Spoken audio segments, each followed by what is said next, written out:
Thank you for being... Thank you very much. We're well as we are concerned, as I am sure you are, about the situation in Ukraine right now. What is your perspective?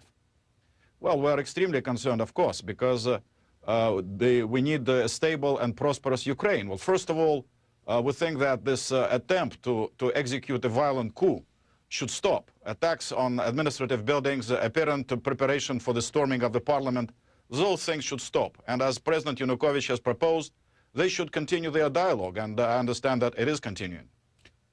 If there is a dialogue continuing now, what went wrong? President Yanukovych announced that he was going to unilaterally declare a ceasefire, and yet gunshots rang out. What is your understanding of events on the ground? I think what went wrong is that the opposition didn't really want a dialogue, didn't want to settle the situation within a constitutional framework. They wanted to take power by force.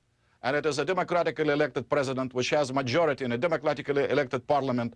And in fact, a new presidential election is supposed to take place in 2015, 1 year from now. So instead of going through the political process, the opposition, the so-called democratic opposition leaders, decided to try to go to power, to take power on the shoulders of radical thugs who have been terrorizing the downtown Kiev for the past 3 months. That needs to stop. And then a normal political process can continue. And of course, we hope that the Ukrainians among themselves will reach agreement which will make it possible to end this crisis.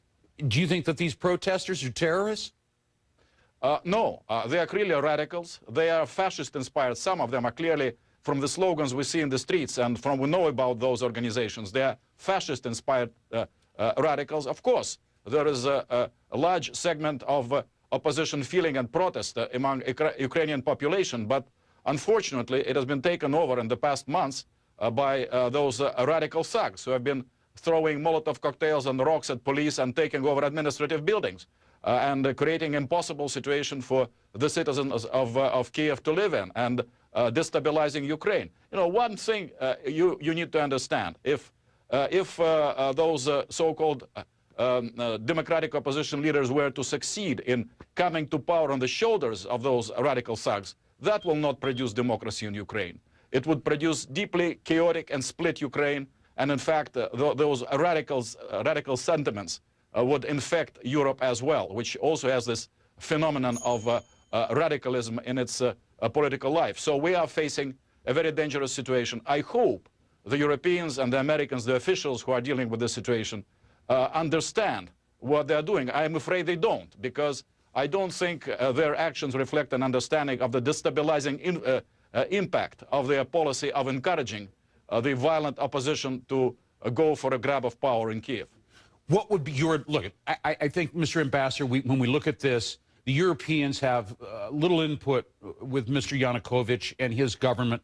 You, as the Russian ambassador, have very little power that you could use to discourage or to advise the people who are out in the streets.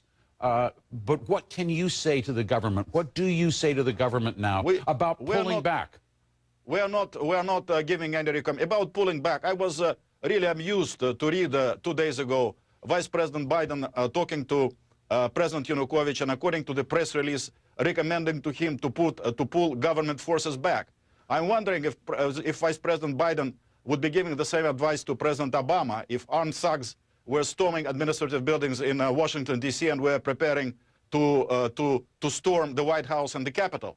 Well, one must realize what is going on there. We are not giving any specific recommendations to anybody, except in Ukraine, except that they should stay within the constitutional framework. And the Europeans, in fact, they are there. Even now, President Yanukovych is meeting with some European foreign ministers. They should stop putting pressure only on the government, and they should criticize and, you know, say that they disapprove and they don't accept the undemocratic attempt to carry out a violent coup in a European country, which they want to follow democratic European principles. What kind of European values are those? How, I mean, are they going to deal with such kind of a situation this way in Paris or any other European capital? So it's a very dangerous situation. Mr. Churkin, there are some who would say that the reason that we already see the chaos on the streets. You talk about chaos and divisions in a country. We already see that today in Ukraine. And the reason some believe is the way that the government has handled things. Listen to what a doctor had to say about some of the casualties that she has seen there in Kiev. Just, it'll only take a moment. Right now, we have 13 people killed to death.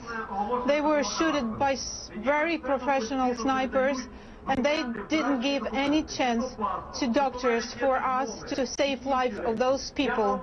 All those people who were shot, killed for death by guns, professional guns with metal bullets, they were shot directly to their heart, to their brain, and to their neck.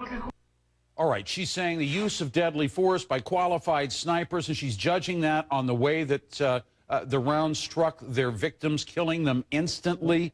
Well, would you advise the government now? Reportedly 20 policemen were killed today by snipers, and I saw TV footage, snipers shooting from a hotel they took over in downtown Kiev, and of course it's not the government troops or forces who took over that hotel. Clearly those are opposition people. So the violence against the authorities, I mean the police there, the authorities, have been taking unprecedented abuse, unimaginable in the United States or in Europe. Can you imagine the police standing under Molotov cocktails, being lit up by hoodlums for months and tolerating all this? How long would the life expectancy of such a person throwing a Molotov cocktail at a policeman be in New York City or in Atlanta or wherever you are in the United States? That Ambassador is Churkin, life expectancy. Yeah. Ambassador Churkin, I understand that President Putin has dispatched an envoy to Kiev. Do you have any knowledge of that? No, I'm not aware of that. I mean, I would, that there may be misinterpretation. Our deputy foreign minister was in Kiev on regular consultations with his Ukrainian colleagues. He is now back in Moscow, but I haven't heard about any special envoy. Our standard line, which we have been maintaining, that the only thing we need is Ukraine to be stable, and for it to go through a political process, which President Yanukovych has always, I mean, he has offered the post of prime minister to one of the opposition politicians, and he rejected that. Why didn't he do that? If he wanted to conclude this association agreement with the European Union, he could do that, and also take the responsibility for the consequences, because the consequences could have been quite dramatic in terms of economic impact on Ukraine. He didn't want to do that. He wanted to go all the way to take political power and democratically on the shoulders of those radical thugs. And this is not a democratic mode of behavior. And it's high time the United States and the European Union act on principle, but not out of some geopolitical ambitions they may be having, with detrimental effect to Ukraine and to the stability of Eastern Europe. Some Ukrainian athletes have now left the Olympic Village in Sochi to return home. Do you think that the games, the Olympic Games, and what it means to Russia are being leveraged by the opposition on the streets of Kiev? No, I don't see any connection at all. The games are a great success, and athletes are leaving now Sochi because the games are coming to an end. But overall, I think it has been a very successful celebration of sport, and I hope it will continue this way through the weekend. Ambassador Churkin, I want to thank you very much for joining us and discussing this very important issue. We share your concerns with it all. We'll continue to monitor it. Thank you. Thank you very much. Thank you. In other developments, the French president is now threatening sanctions against the government of Ukraine. He's calling the protest violence unacceptable. U.S. President Barack Obama said the conflict is not a return to the Cold War state of mind, but about the will of the Ukrainian people. You heard Ambassador Churkin there a moment ago saying you can't play geopolitical games here. Well, both of those Western leaders made these comments before the violence, the terrible outbreak of violence this morning. Our approach as the United States is not to see these as some Cold War chessboard in which we're in competition with Russia. Our goal is to make sure that the people of Ukraine are able to make decisions for themselves about their future. Those who committed violent deeds and those who are getting ready to commit more must know that they will be sanctioned. And tomorrow, there will be a meeting of foreign affairs ministers of Europe. And this question of sanctions, of their degree, of their targeting, this question will be asked.